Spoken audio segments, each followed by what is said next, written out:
আজকে হেফাজতের এর আগে বহুবার আমি এসেছি, কিন্তু হেফাজতের আমির হিসাবে আমির হওয়ার পরে আজকে আমি প্রথম ওনার সাথে দেখা করতে এসেছি।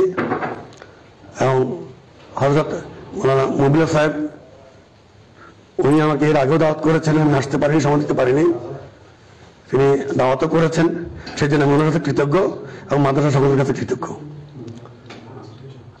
আমরা যারা দিনের খেদমতে আছি, এখানে তিনি যেটা জানিয়েছেন যে গ্রেফতারকৃত যারা আলেম ওলামা আছেন তাদেরকে ছেড়ে দেওয়ার জন্য এবং একই সাথে সাথে নতুন করে যাতে কাউকে গ্রেফতার করা না হয় এবং মামলা প্রত্যাহারের কথা বলেছেন।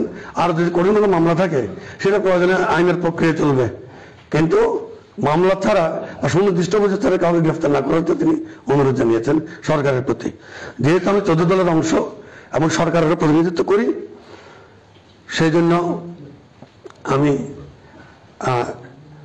আমাদের আমির সাহেব যেটা বলেছেন, মুবিল্লাহ সাহেব, আমি অবশ্যই মাননীয় প্রধানমন্ত্রী, আমাদের জোট নেত্রী জনাব শেখ হাসিনাকে আমি জানাবো এবং এই সংক্রান্তে স্বরাষ্ট্রমন্ত্রী এবং আমাদের সহ যারা যারা আছেন সকলের সাথে এবার কথা বলবো। এবং আমিও মনে করি দ্বীনি আলেম ব্যাপারে আসলে আমাদের সচেতন থাকতে হবে। আমিও ওনাকে অনুরোধ করেছি যাতে কেউ, কারণ এখানে পাকিস্তানের এবং চায়নার একটা প্রকল্প চলতেছে আমরা জানি।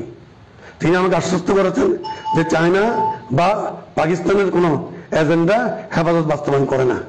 এবং একই সাথে সাথে আমরা আগে অনুরোধ করেছি বিএনপি জামাত সহ এদের মাধ্যমে কোনো অবস্থাতে যেন কারো প্ররোধ করে না পারেন। আমরা আগে অনুরোধ করেছি বিএনপি জামাত সহ এদের মাধ্যমে কোনো অবস্থাতে যেন কারো প্ররোধ করে না পারেন।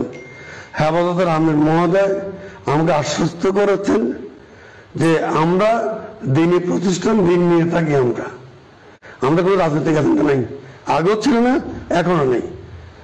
তাই আমি মনে করি আগামী দিনে তিনি যেটা কোরবানির আগে যৌক্তিক দাবি করেছেন, যদি কারো কোনো মামলা না থাকে এই ধরনের কাউকে না রাখার ব্যাপারে এবং একই সাথে সাথে মামলা প্রত্যাহার সহ অন্যান্য ব্যাপারে আমি কথা বলবো, চেষ্টা করবো। কারণ আমি শুধু ফটিকছড়ির এমপি না, আমি একই সাথে সাথে একজন